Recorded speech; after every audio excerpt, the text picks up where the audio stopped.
শুভেচ্ছা এবং অভিনন্দন জানাচ্ছি। র্যাব ফোর্সেস প্রতিষ্ঠা লগ্ন থেকে জাতীয় এবং রাষ্ট্রীয় গুরুত্বপূর্ণ বিভিন্ন উৎসব অনুষ্ঠান উপলক্ষে নিরাপত্তা নিশ্চিত করে আসছে। প্রতি বছরের ন্যায় এবছরও পহেলা বৈশাখ 1433কে কেন্দ্র করে নিরাপত্তা নিশ্চিত করতে বিশেষ নিরাপত্তামূলক ব্যবস্থা গ্রহণ করেছে। বাংলা নববর্ষে সার্বিক নিরাপত্তা নিশ্চিত করতে সারা দেশব্যাপী র্যাবের 15টি ব্যাটালিয়ন নিয়োজিত থাকবে। নববর্ষে অনুষ্ঠান শেষ না হওয়া পর্যন্ত নিরাপত্তা জোরদার করতে সারা দেশে র্যাবের সকল ব্যাটালিয়ন সমূহ নিজ নিজ দায়িত্বপূর্ণ এলাকায় দায়িত্ব পালন করবে। এই লক্ষ্যে 181টি পিকআপ পেট্রোল টিম, 127টি মোটরসাইকেল পেট্রোল টিম সহ সর্বমোট 308টি টহল এবং সাদা পোশাকের নজরদারি সহ র্যাবের সদস্যগণ মোতায়েন থাকবেন। বাংলা নববর্ষ উপলক্ষে আয়োজিত অনুষ্ঠানসমূহে কোন গোষ্ঠী যেন কোনো অপ্রীতিকর পরিস্থিতি সৃষ্টি করতে না পারে সে লক্ষ্যে র্যাবের গোয়েন্দা নজরদারি অব্যাহত রয়েছে। বাংলা নববর্ষ উদযাপন উপলক্ষে শাহবাগ, টিএসসি, সোহরাওয়ার্দী উদ্যান, রবীন্দ্র সরোবর, হাতিঝিল, মানিক মিয়া এভিনিউ, বাংলা একাডেমি এবং রমনা বটমূল সহ রাজধানীর যে সকল স্থানে বর্ষবরণ অনুষ্ঠান আয়োজন করা হচ্ছে সেই সকল স্থানে নিরাপত্তা নিশ্চিত করতে র্যাব কর্তৃক যথাযথ ব্যবস্থা গ্রহণ করা হয়েছে। এই লক্ষ্যে পরীক্ষণ চেকপোস্ট, টহল এবং অবজারভেশন পোস্ট স্থাপন করা হয়েছে। রাজধানীর গুরুত্বপূর্ণ স্থানসমূহে র্যাবের বোম ডিসপোজাল ইউনিট এবং ডগ স্কোয়াড সুইপিং কার্যক্রম চালিয়ে যাচ্ছে। সুইপিং পরিচালনার পাশাপাশি বোম ডিসপোজাল ইউনিট ও ডগ স্কোয়াড যে কোনো পরিস্থিতি মোকাবেলার জন্য সার্বক্ষণিকভাবে প্রস্তুত রাখা হয়েছে। সারা দেশব্যাপী নববর্ষ উদযাপন উপলক্ষে অনুষ্ঠান চলাকালীন সার্বিক নিরাপত্তার জন্য থাকবে র্যাবের control room, foot petrol, motorcycle petrol, checkpost এবং সিসিটিভি মনিটরিং ব্যবস্থা। এছাড়া যে কোনো পরিস্থিতি মোকাবেলায় সার্বক্ষণিক প্রয়োজনীয় সংখ্যক রিজার্ভ ফোর্স রাখা হয়েছে।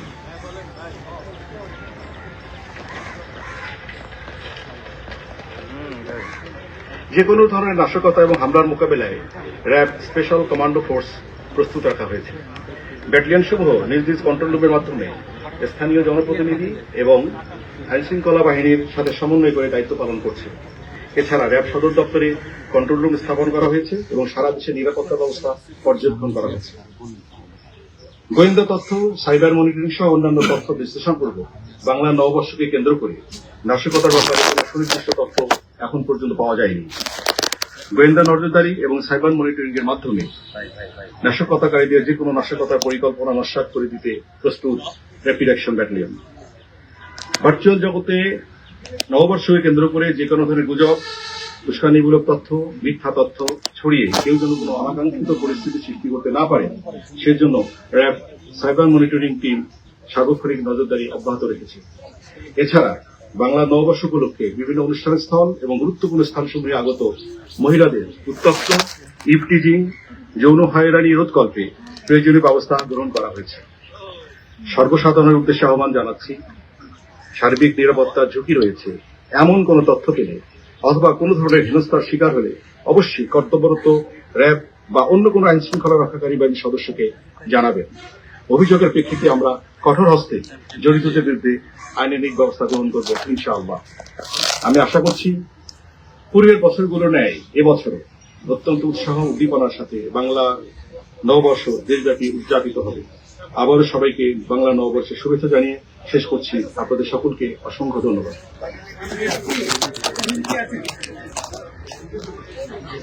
আপাতত আমি নিজে আপনার জবাব নিচ্ছি। আপাতত আমরা কোনো হুমকি বোধ করছি না কোনো জায়গা থেকে ইনশাআল্লাহ।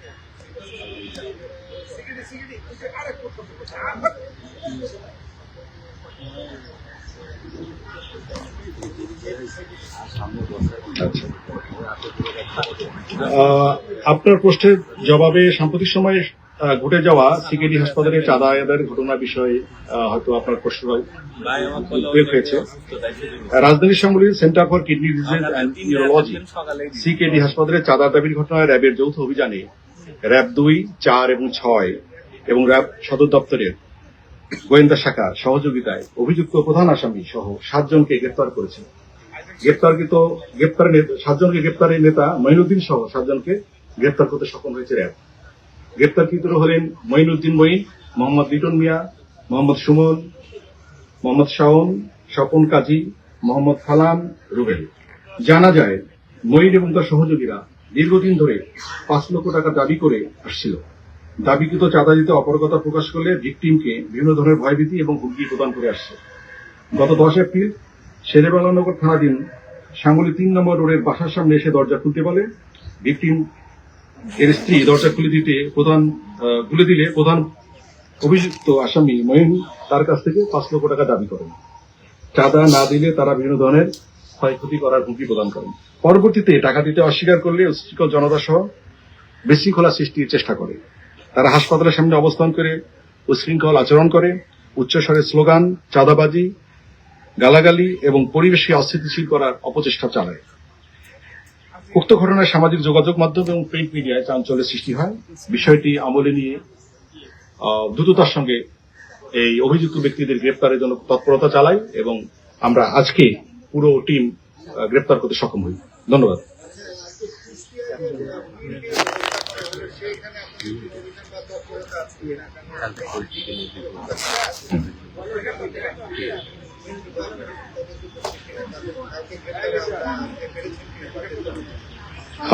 এত সংক্রান্তে আমরা জানি, আমরা খোঁজ খবর রাখছি চারিদিকে এবং মামলা হলে অভিযুক্তদের নাম দেখে আমরা প্রয়োজনীয় ব্যবস্থা গ্রহণ করি। ছায়া তদন্ত চলছে।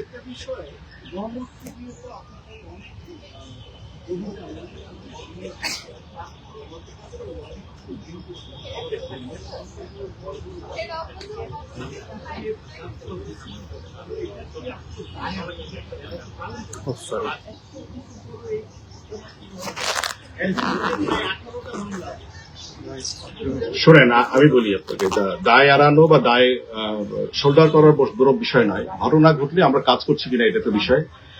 সব দায় আমি নিব কেন? সব দায় কি আমারই থাকবে? 18টা যার মামলা, তার দায় কি শুধু পুলিশ নেবে বা র্যাব নেবে?